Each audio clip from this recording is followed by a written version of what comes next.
அன்பான தேவதை தொலைக்காட்சியினர்களே உங்கள் அனைவருக்கும் என்னுடைய அன்பு வணக்கம். நேரிலே நாம் நாளும் ஒரு திருக்குறள் என்ற நிகழ்விலே சந்திக்கின்றோம். இன்றைக்கு ஒரு குறள் பார்ப்போமா? இரவு அச்சம் என்ற அதிகாரத்தை இன்றைக்கு பார்க்க போகிறோம். இரவு அச்சம் என்றால், இரவு என்றால் பொருளை கேட்டு பெறுவது, அதாவது பிச்சை எடுக்கிறதுன்னு வச்சுங்களேன். அது அச்சம் தரக்கூடியது. இது மனிதனுடைய பெருமையை, மனிதனுடைய கௌரவத்தை, மனிதனுடைய மாண்பை கெடுக்கக்கூடியது, மதிப்பை குலைக்க செய்வது.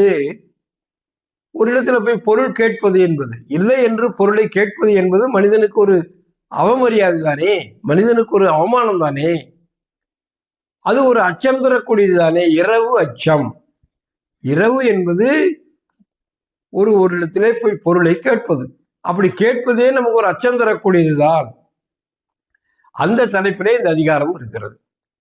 அப்போ இரவு அச்சம் என்ற குறளிலே, இரவு அச்சம் என்ற அதிகாரத்தில் 1061வது குறளை இன்றைக்கு பார்க்கிறோம். இதுல வள்ளுவர் என்ன சொல்றாருன்னு சொன்னா, ஒருவர் தன்னிடம் உள்ள பொருளை மறக்காமல் எல்லோருக்கும் கொடுக்கக்கூடிய உயர்ந்த பண்புடையவர். அப்படிப்பட்ட பண்புடையவரிடத்தில் கூட நாம் பொருளை போய் கேட்காமல் இருப்பது கோடி பொருளுக்கு சமம், கோடி ரூபாய்க்கு சமம், அது கோடி பொண்ணுக்கு சமம் அப்படின்றார் வள்ளுவர். எப்படி ஒரு இடத்துல போய் பிச்சை கேட்காம இருக்கிறது தானே கௌரவம். அவர் கொடுக்குறாரு, அவர் நல்லவர், அவர் கருணை உள்ளம் மிக்கவர், அவர் வருகின்றவர்களுக்கெல்லாம் இல்லை என்று சொல்லாமல் வாரி வாரி வழங்கக்கூடிய வள்ளல்.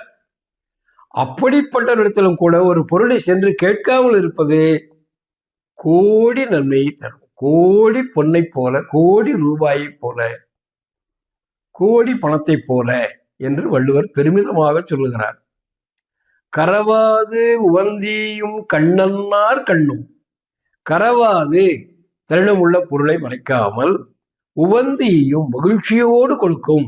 ஈயும்னா கொடுத்தல், உவந்தன்னா மகிழ்ந்து, மகிழ்ச்சியோடு பொருளை கொடுக்கக்கூடிய, தன்னிடமுள்ள பொருளை மறைக்காமல் மகிழ்ச்சியோடு கொடுக்கக்கூடியவர் இழத்தும் கண்ணும். இழத்தும் கண்ணன்னார் கண்ணும். அத்தகைய தன்மையுடையவர்களே இடத்தில் கூட இரவாமை கோடி வரும். அவரிடத்தில் கூட, அப்படிப்பட்ட உயர்ந்த பண்புடைய நல்ல மனிதரிடத்தில் கூட பொருளை கேட்காமல் இருப்பது கோடி பொருளுக்கு சமம் அப்படின்றார் வள்ளுவர்.